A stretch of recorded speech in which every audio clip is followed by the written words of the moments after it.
Mbote bandeko bandaka biso na Congo Milolo ngai papa FTM lelo yo nazongeli binoka pona makambu ya l'union sacrée oyo basali en tout cas ba opposants congolais tozo comprendre bango te ba komika makambu ba élection et puis ba problème oyo yo zo kota na niveau ya IDPS tozo batene neza okendele.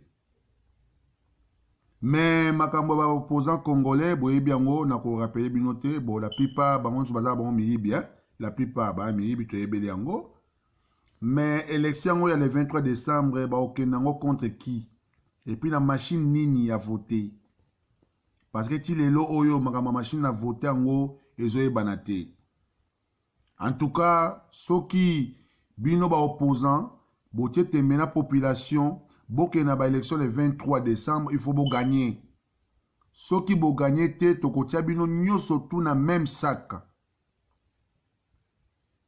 Sondage ya munene oyo yo ezo sa na biso ba congolais na lo ba 95% ba lingina bango élection te. Boyoka.